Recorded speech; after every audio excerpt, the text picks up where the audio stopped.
It works. It works. It's Yeah, working. now we'll turn it back on if I need it. The symbolism on the front, I had the keynote for the Atlantic Union teachers and pastors this last August, and one of the pastors' wives had been one of my first students in philosophy at Andrews, and she's a surgical nurse.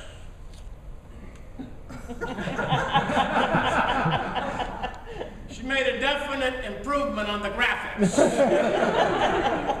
I mean, it was all there, including the scalpel. So I had my picture taken with the real graphics.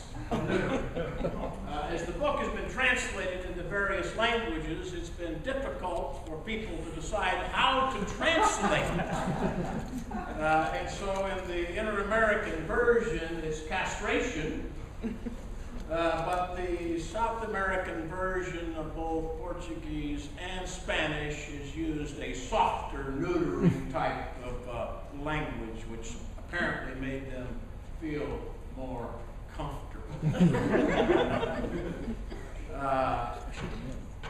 The book itself has gone through a second edition, but you'd never know it. I'll tell you what the edition is. It's only 2 paragraphs, but they're very important paragraphs.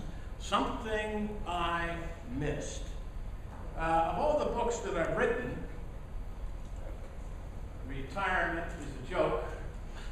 I believe in retirement somewhat like Santa Claus. The closer you come to him, the less you believe in it.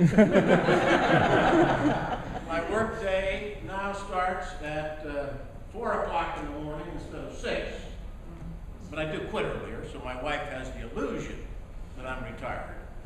And I get paid out as much. Other than that, everything is just fine.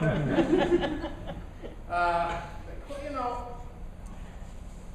why would anybody want to write a book with such a disgusting title? In fact, one person was so offended in the publishing process that I had to add this little thing at the front. Neutering is not a nice, I had to justify the existence of the word. Neutering is not a nice word. Neither is the process agreeable, whether it be physically or spiritually. Some will hate the metaphor, others will love it, but none will forget it. If so, I have achieved the first part of my purpose in writing this brief book. Why would anybody ever want to write such a book? I want to let you know right now that I never wanted to write this book. Most of my books I've published some 35 and edited another 35 to 40. Most of my books I want to write. This one here I tried to avoid. It all started when I got a call from the Pacific Union Conference Ministerial Secretary asking me to speak for the 3 evenings of their quinquennium. 800 pastors, many of them having lost their faith in the apocalyptic vision. And I told him no. Because I knew if I said yes, what I'd have to do. And so I went out and told my wife that I said no. She usually says, good. She looked up at me and she said, are you sure you did the right thing? And the Holy Spirit shot an arrow right into my heart, and I knew that I was hiding behind the bushes. I've never been short on guts, but I like to keep them in my intestinal cavity.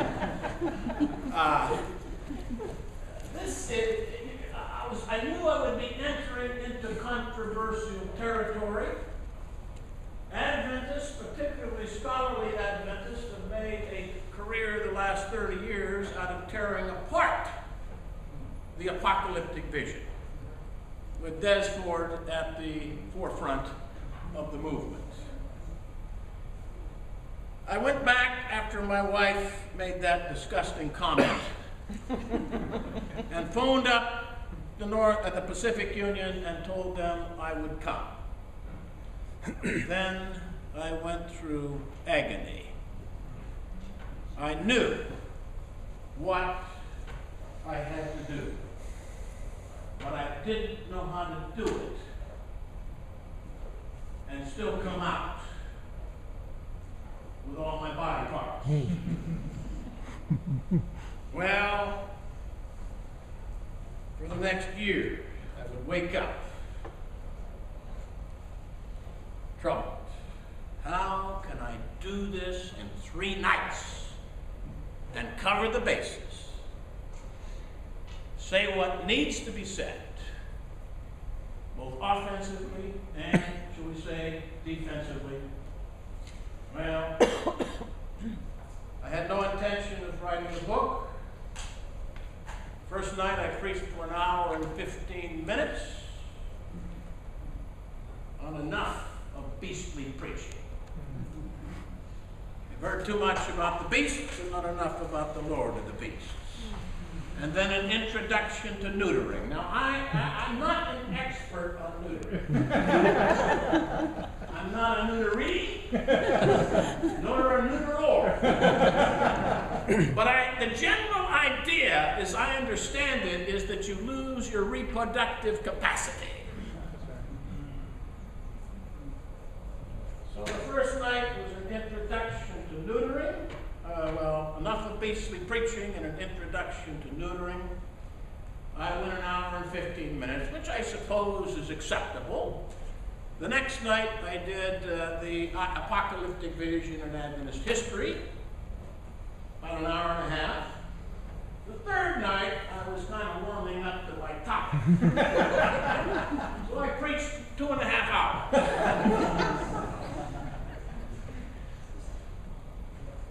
Don't forget the beasts. The beasts are important. They're still out there.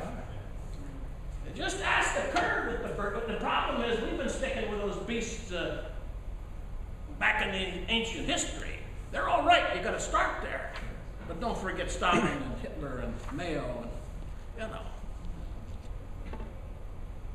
we're going to have beasts until the end. But the biggest problem is, once you deal with the apocalyptic vision in Adventist history, you have to say, does this really hold water? Is it exegetically sound? And that's where I really had to do my homework that night. Well, so I preached this series. No idea of a book. But I was probably dealing with the most skeptical group of pastors in North America. And the most well-educated. I no sooner got home, I was home for maybe 1 hour before I had to leave for the Middle East. While I was home that hour, the ministerial secretary in Australia, the home of Des Ford, felt impressed to pull off the road and asked me if I would give their ministerial meetings at Avondale in 4 months. Timing was perfect. I said, I'll go. And I hope Des is there. I didn't say that. Still no intention. At this time I began to develop in a few new ways. But still no intention to write the book. And then I had one of my PhD students who teaches at an Adventist university, and I went to visit him. I stayed in his home. And he got off onto the fact that we ought to be having gay marriages in the church, and the social justice was the way we need to go. And I'm saying, man, don't you understand what Adventism is all about? I've got nothing wrong with social justice.